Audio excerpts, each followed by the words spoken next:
बंगाल में भी अभी जो मांग उठ रही है कि वहाँ पर जो ये रेप का केस हुआ उसके बाद जो घटनाएं हुई हैं, तो ऐसा लगता है कि वहाँ पर कॉन्स्टिट्यूशनल मशीनरी का फेलियर हो गया है। जो संवैधानिक संरचना है वो प्रॉपरली चल नहीं पा रही है, इसलिए राष्ट्रपति शासन वहाँ लागू कर दिया जाए ताकि जो सरकार है, जो वहाँ की चुनी सरकार है या विधानसभा या मुख्यमंत्री हैं, वो लोग पुलिस को कंट्रोल ना कर पाएँ, पुलिस को गाइड ना कर पाएँ और इसकी जाँच अच्छे से हो, स्वतंत्र रूप से हो, इसलिए ज़रूरी लग रहा है, इसलिए इसकी मांग उठाई जा रही है। ये जो पॉलीग्राफी टेस्ट है ये बहुत ही साइंटिफिक और बहुत ही प्रिसाइज रूप से माना जाता है। क्रिमिनल जूरिस्प्रूडेंस में इसका सहारा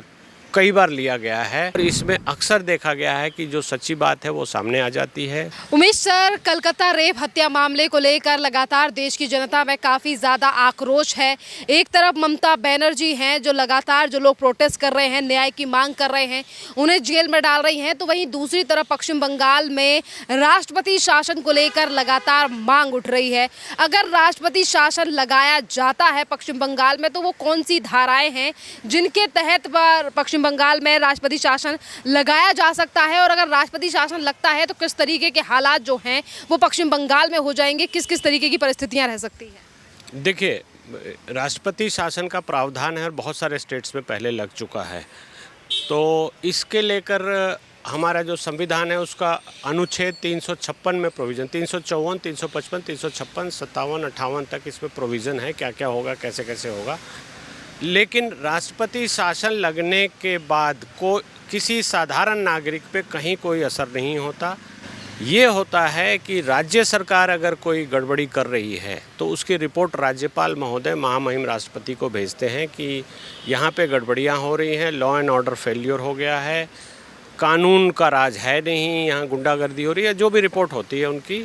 वो भेजते हैं। उसको देखते हुए राष्ट्रपति महोदय राष्ट्रपति शासन की अनुशंसा करते हैं और आदेश होता है, उसके बाद राष्ट्रपति शासन लगता है। राष्ट्रपति शासन लगने के बाद जो वहाँ की जो चुनी हुई सरकार है, जो भी इलेक्टेड गवर्नमेंट है, जो विधानसभा होती है,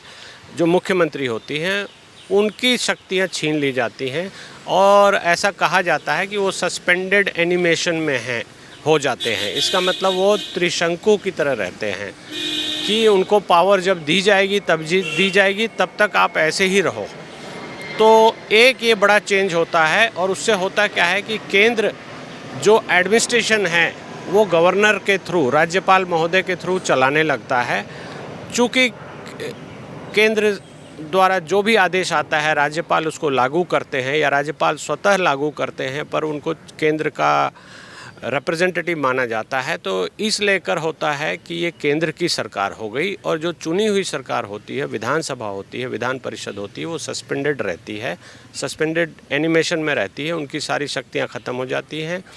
वो लोग रहते तो ज़रूर हैं, एमएलएज भी रहते हैं, मंत्री भी रहते हैं, मुख्यमंत्री भी रहते हैं, लेकिन उनकी शक्तियां ख़त्म हो जाती हैं और प्रदेश विशेष में जो कानून को लेकर या एडमिनिस्ट्रेशन को लेकर जो भी आदेश हैं वो राज्यपाल महोदय के द्वारा पारित किए जाने लगते हैं, राज्यपाल महोदय देते हैं। बाकी जो एडमिनिस्ट्रेटिव मशीनरी है जिला में और राज्य स्तर पर जो भी सचिवालय में, वो सब करीब करीब वही रहता है, कहीं कोई फेरबदल नहीं आता। पहले वो मुख्यमंत्री कार्यालय से ऑर्डर आता था तो उसको पालन करते थे और अब राज्यपाल महोदय के यहाँ से आदेश आता है उसका पालन करते हैं। यही फ़र्क आता है। आम जनता पर कहीं कोई फ़र्क नहीं पड़ता, बल्कि ये हो जाता है कि जो पुलिस है, जो एडमिनिस्ट्रेशन है, वो ज़्यादा अकाउंटेबल हो जाती है और आम जनता थोड़ा ज़्यादा सुरक्षित महसूस करती है, ऐसा देखा गया है। और इसी लेकर बंगाल में भी अभी जो मांग उठ रही है कि वहाँ पर जो ये रेप का केस हुआ उसके बाद जो घटनाएं हुई हैं, तो ऐसा लगता है कि वहाँ पर कॉन्स्टिट्यूशनल मशीनरी का फेलियर हो गया है। जो संवैधानिक संरचना है वो प्रॉपरली चल नहीं पा रही है, इसलिए राष्ट्रपति शासन वहाँ लागू कर दिया जाए ताकि जो सरकार है, जो वहाँ की चुनी सरकार है या विधानसभा या मुख्यमंत्री हैं या विधानसभा है, वो लोग पुलिस को कंट्रोल ना कर पाएँ, पुलिस को गाइड ना कर पाएँ और इसकी जाँच अच्छे से हो, स्वतंत्र रूप से हो, इसलिए ज़रूरी लग रहा है, इसलिए इसकी मांग उठाई जा रही है। और ये कहीं ना कहीं किसी न किसी रूप में ये जस्टिफाइड भी लग रही है। ऐसा कई राज्यों में पहले भी हुआ है। एक लंबी लिस्ट है और ऐसा जब भी होता है उसके बाद से जब वहाँ राज्य की व्यवस्था ठीक हो जाती है, जम्मू कश्मीर इसके लिए ज़्यादा बदनाम है, जम्मू कश्मीर में ये कई सालों तक हुआ है, जब वहाँ की व्यवस्था ठीक हो जाती है, कानून व्यवस्था ठीक हो जाती है, सब कुछ सारे मैकेनिज़्म सही हो जाते हैं, तब जाकर ये रिस्टोर कर दिया जाता है, या एक पॉलिटिकल कंसिडरेशन है उसमें क्या किया जाता है इसके बारे में तो कोई ये बहुत हम डेफिनेट रूप से नहीं कह सकते, लेकिन जो प्रावधान है हमारे अनुच्छेद 355, 356, 357 में वो ये है कि उनको रेस्टोर कर दिया जाएगा तो वो फिर से अपने पूर्ववत रूप से काम करने लगेंगे। ये प्रावधान है और ये कानूनी प्रावधान है, संवैधानिक प्रावधान है, इस पर ही कार्रवाई होती है। सर, इसी के साथ मामले के जो आरोपी हैं संदीप घोष, जो कि मेडिकल कॉलेज के वाइस पूर्व प्रिंसिपल भी रह चुके हैं, उनके ऊपर भी अब सीबीआई जो है वो उन्हें पॉलीग्राफ टेस्ट के लिए ले जा रही है। सर, ये कौन सा टेस्ट है और इससे क्या क्या चीज़ जो है वो पता लगाई जा सकती है, क्योंकि पॉलीग्राफ टेस्ट कराने को लेकर लगातार सवाल ये भी उठाए जा रहे हैं कि अब जो बड़ी मछलियाँ इस पूरे मामले में शामिल थी उनका नाम भी शामिल आएगा और उन लोगों का नाम भी पता चलेगा जिन्होंने इतने सालों तक संदीप घोष को यहाँ का, यानी कि आर्जिकल मेडिकल कॉलेज का वाइस प्रिंसिपल बनाकर रखा, हमेशा यहीं पर रखा, बार बार तबादले होने के बावजूद। देखिए, ये जो पॉलीग्राफी टेस्ट है ये बहुत ही साइंटिफिक और बहुत ही प्रिसाइज रूप से माना जाता है। क्रिमिनल जूरिस्प्रूडेंस में इसका सहारा कई बार लिया गया है और हर बार इसको लेकर कोई संशय या शक सुविधा नहीं होता। इसको मोटा मोटी समझने के लिए आप ऐसा देख लीजिए कि क्वेश्चन पहले जो इन्वेस्टिगेटिंग टीम होती है वो साइकोलॉजिस्ट के हेल्प से क्वेश्चन को फ्रेम करते हैं, इस तरह से फ्रेम करते हैं, और एक पॉलीग्राफ होता है जो आपकी हथेली पर या नसों को दबाते हुए पहनाया जाता है।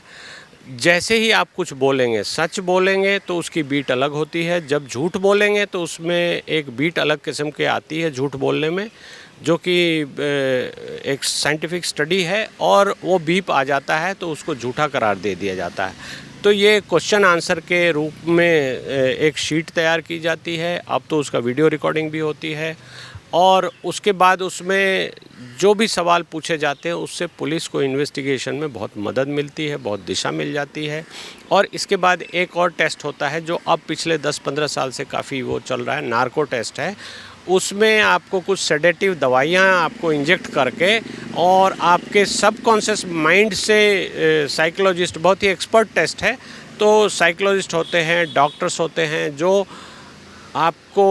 थोड़ा नशे की दवाई देकर, इंजेक्शन लगाकर आपके सबकॉन्शियस माइंड को, क्योंकि क्या होता है कि सबकॉन्शियस माइंड में जो बातें छुपी हुई हैं उनको वो निकलवाने की कोशिश करते हैं। इसका भी वीडियोग्राफी होती है। ये भी एक बहुत साइंटिफिक टेस्ट माना गया है और इसमें अक्सर देखा गया है कि जो सच्ची बात है वो सामने आ जाती है, या जो बात वो आदमी छुपा रहा है तो नार्को टेस्ट में या पॉली टेस्ट में वो बात खुलकर सामने आ जाती है कि ये झूठ बोल रहा है या सच बोल रहा है। जो भी चीज़ें हैं वो इन्वेस्टिगेशन में काफ़ी हेल्प करती हैं, इसलिए इसका ये साइंटिफिक मानते हुए इसका एक सहारा